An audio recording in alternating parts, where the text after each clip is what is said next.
తప్పు 100% తప్పు. నేను కూడా ఒక హిందూ యాక్టివిస్ట్నే. నాకు కూడా ఛత్రపతి శివాజీ అవార్డు వచ్చింది. నేను కూడా సనాతన ధర్మం కోసం చాలా ఫైట్ చేసే వ్యక్తిని. ఆయన అలా అనడం తప్పే. కాకపోతే క్షణికావేశంలో ఎవరైనా అనేస్తారు. ఇప్పుడు మనమైన ఏదైనా కార్యక్రమం చేస్తే అది సక్రమంగా జరగకపోతే అసలు దేవుడు అనేవాడు ఉన్నాడా, దేవుడే లేడరా, ఉంటే ఇలా అయ్యేదా అని అంటాం. సో అలాగా ఆ క్షణికావేశంలో ఆయన అన్నాడు. అది దయచేసి అందరూ కూడా హిందూ బంధువులు అందరూ అర్థం చేసుకోవాలని కోరుకుంటున్నాను. పైగా ఆయన పేరు అందరికి తెలుసు, ఎస్ఎస్ రాజమౌళి, శ్రీశైల శివ రాజమౌళి.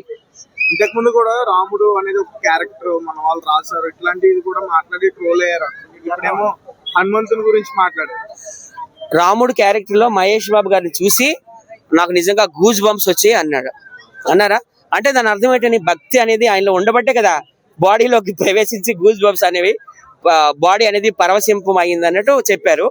ఆయన భక్తి లేకపోతే 1000 కోట్లు పెట్టి ఈ సినిమా వారణాసి అంటే అందరికి తెలుసు, సాక్షాత్ శివుడు నడియాడిన ప్రదేశం. శివుడి మీద అంత సినిమా తీయడు కదా ఆయన. మహేష్ బాబుని కూడా ఎంత బాగా చూపించారండి మన మహేష్ బాబు గారిని.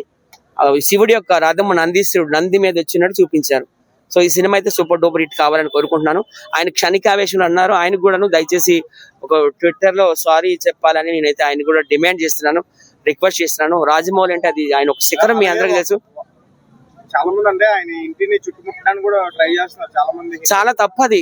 కొన్ని హిందూ సంఘాలు పోలీస్ స్టేషన్ లో కేసులు వేశారు, కొంతమంది వచ్చి కోర్టులో కేసులు వేశారు. ఓకే, వాళ్ళు హిందూ బంధువులు వేశారు, నేను కూడా హిందూ బంధువుని కాదనలేదు. కాకపోతే ఆయన క్షమాపణ పెట్టి చెప్పిస్తే ఇదంతా కూడా మొత్తం డిలీట్ అయిపోద్దని నేనైతే అనుకుంటున్నాను. రాజమౌళి గారు అంటే ఇంకా మన భారతదేశం, మన తెలుగు జాతి గర్వించదగ్గ డైరెక్టర్. ఒకప్పుడు తెలుగు వాళ్ళకి అసలు గౌరవం ఉండేది. సాక్షాత్ మెగాస్టార్ చిరంజీవి గారే ఒక నేషనల్ అవార్డు అందుకోవడానికి వెళ్ళేటప్పుడు ఆయన కనీసం చేయలేదంట, ఒక సాల్వా కప్పలేదంట చెప్పారు ఆయన. అలాంటిది ఇప్పుడు పరిస్థితులు మారిపోయినాయి. డైరెక్ట్ బాలీవుడే మన టాలీవుడ్ వైపు అడుగులు వేస్తుంది, హైదరాబాద్ వైపు.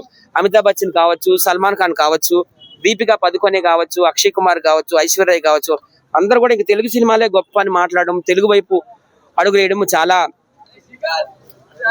గర్వించదగ్గ విషయము. అలాగే ఇప్పుడు రాజమౌళికి నేను ఎప్పుడు సపోర్ట్ చేస్తా ఒక తెలుగు బిడ్డగా. కాకపోతే ఆయన చేసింది అయితే తప్పే కాదని లేదు. రాజమౌళి అంటే ఇప్పుడు ఈ రోజు మామూలు రేంజ్ ఉందా తెలుగు సినిమాకి కానీ, ఇండియన్ సినిమా కానీ ఇప్పటి వరకు ఆస్కార్ అవార్డు కానీ, గోల్డెన్ గ్లోబ్ అవార్డు కానీ రాలేదు. కొంతమంది కామెంట్ పెట్టారు నేను ఒక ఇంటర్వ్యూ ఇస్తే, ఎందుకు రాలేదు, ఏఆర్ రెహమాన్ గారు తీసుకొచ్చారని. ఏఆర్ రెహమాన్ గారు తీసుకొచ్చిన సినిమా పేరు స్లమ్ డాగ్ మిలియనియర్. అది ఒక బ్రిటిష్ ఫిల్మ్. అది మన ఇండియన్ మూవీకి అయితే రాలేదు. ఫస్ట్ టైం వచ్చింది మన ఇండియన్ మూవీకి RRR Oscar award. Music director గా కీరవాణి గారికి, అలాగే లిరిసిస్ట్ గా కూడా వచ్చింది. సో ఒక ప్రపంచంలో ప్రఖ్యాత దర్శకులు అంటే మనందరూ జురాసిక్ పార్క్ స్పీల్బర్గ్ గారు కావచ్చు, Titanic movie director James Cameron కావచ్చు, వాళ్ళ సరసని చేరారు.